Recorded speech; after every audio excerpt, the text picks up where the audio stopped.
Alors bonjour tout le monde. On va passer à l'exercice numéro 3 de la série numéro 1 de physique. Donc pour la filière BCMG, section SA. Donc voilà, dans cet exercice, nous avons un objet sur la table donc, qui tourne à une vitesse angulaire constante. Et puis nous avons un fil auquel est attaché l'objet qui effectue ce mouvement circulaire. Ce qu'il y a, c'est que il y a une onde qui va passer du centre, du cercle, le long du fil. Donc, il va parcourir sa distance. Donc, pendant une certaine durée, delta t. Pendant la même durée, donc le bloc va tourner à une vitesse angulaire constante et il va tourner d'un certain angle alpha qu'on cherche à déterminer. D'accord? Bien. Alors, voilà. Donc, sur le schéma, donc, voilà, j'ai la table horizontale, donc j'ai un mouvement circulaire. Il y a l'instant T1, donc on suppose que l'objet il est au point A, et puis il va tourner, donc il va tourner ici, avec une certaine vitesse que je vais noter grand V. D'accord? Donc grand V, je sais que c'est égal à delta, c'est égal à, en fait c'est égal à θ. D'accord? Bon, je dirais grand V, la vitesse de déplacement du bloc, c'est égal à la distance AB, en fait c'est l'arc AB, divisé par delta t. D'accord? Divisé par delta t. Donc je vais noter delta t1 si vous voulez. Bien. Et je sais que AB, l'arc AB, c'est θ que je cherche, en fait, fois le rayon R. Ok? Divisé par delta t1. Très bien. Ça, c'est d'un côté. Donc, n'oubliez pas ce qu'on cherche, en fait. Ce qu'on cherche, c'est θ. D'accord? Donc, voilà notre inconnu. Donc, c'est θ. Bien. Alors, ça, c'est pour l'objet.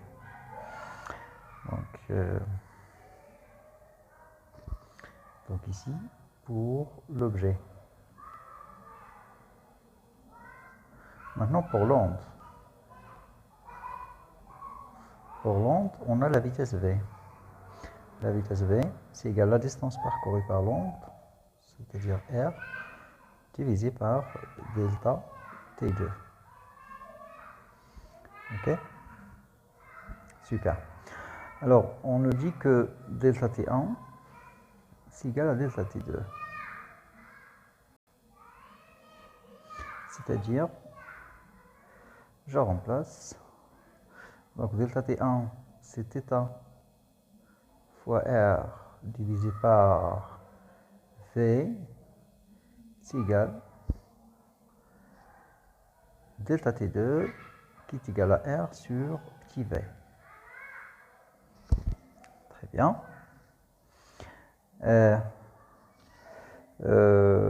Donc, voilà.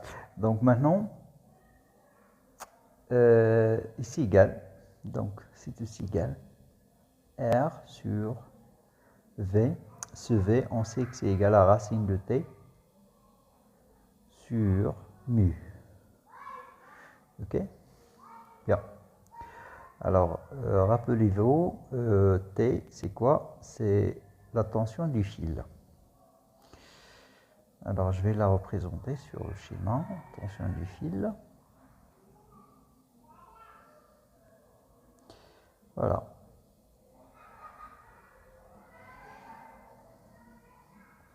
T.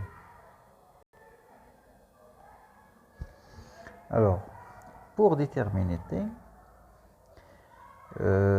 bien sûr, on va étudier le mouvement du bloc.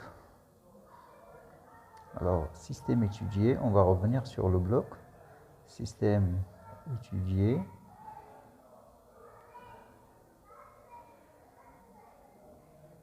C'est le bloc C. Très bien. Alors, ce que je vais faire, c'est que je vais essayer de représenter les choses d'une manière différente. Par exemple, la table ici, je vais la voir sous un autre angle. Voilà, je dirais ça, c'est la table. Ok.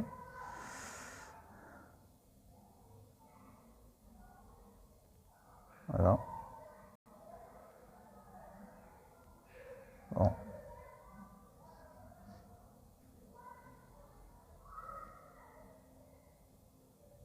Ceci est ma table. Et puis, voilà mon objet. D'accord? Voilà l'objet. Maintenant, je vais représenter le fil. Donc le fil, non, c'est pas une flèche. Le fil, il vient jusqu'ici. D'accord? Et ce point qu'on a ici, ce n'est autre que le point O qu'on voit sur le schéma en haut. Et ici, donc c'est l'objet qui effectue un mouvement circulaire. Alors, pourquoi j'ai fait ce schéma? Parce qu'avec ce nouveau schéma, en fait, je peux représenter les forces d'une manière plus simple ou bien plus facile. Par exemple, comme vous le voyez ici, cette force, c'est le poids. Et puis, je vais aussi représenter la réaction de la table. Il n'y a pas de frottement, donc c'est perpendiculaire.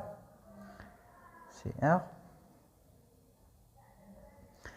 Mais ce qui m'intéresse, c'est plutôt la force T exercée par le fil.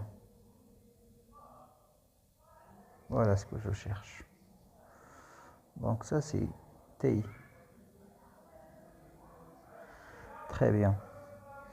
Alors, ce qu'on va faire, c'est qu'on va appliquer, bien sûr, le principe fondamental de la dynamique, ou bien la loi de Newton, qui stipule que m fois l'accélération, c'est égal à la somme des forces T plus P plus R. Alors, pour la projection, je vais utiliser le repère de Freinet. Voilà, composé de deux vecteurs. Il y a le vecteur n et le vecteur u. Ici, je vais faire la projection uniquement suivant le vecteur n. Alors, ce vecteur n, que je vais maintenant présenter sur le schéma. Donc, le vecteur n, voilà, c'est un vecteur qui va vers le centre du cercle. Ok, donc ça vous l'avez vu avant, hein? Donc le vecteur n. Bon, à présent, je vais faire la projection, donc ça va être m fois an, c'est égal, projection de t, c'est t, projection de p, c'est 0, la projection de r, c'est aussi égal à 0, plutôt 0, voilà. Alors attention, en fait, la masse ici c'est grand M, à ne pas confondre avec la masse du fil. Donc AN c'est égal à grand V, attention, c'est la vitesse de l'objet divisé par le rayon, c'est égal à T. Okay. Voilà, donc T, je peux la remplacer maintenant, ici.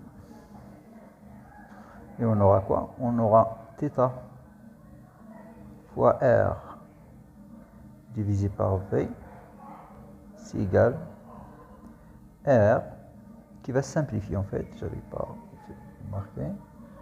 Donc on simplifie par R.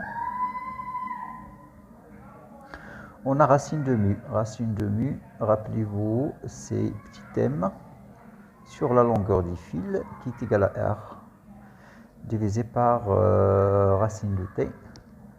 Donc racine de grand M fois V au carré divisé par R. Donc comme vous pouvez le constater, on peut simplifier par pas mal de choses ici. Par exemple V avec le V carré, il y a le R avec le R. Et qu'est-ce qu'on obtient à la fin? On obtient l'expression chercher de θ qui est égal à M divisé par grand M. Bon, merci, donc à la prochaine, Inch'Allah.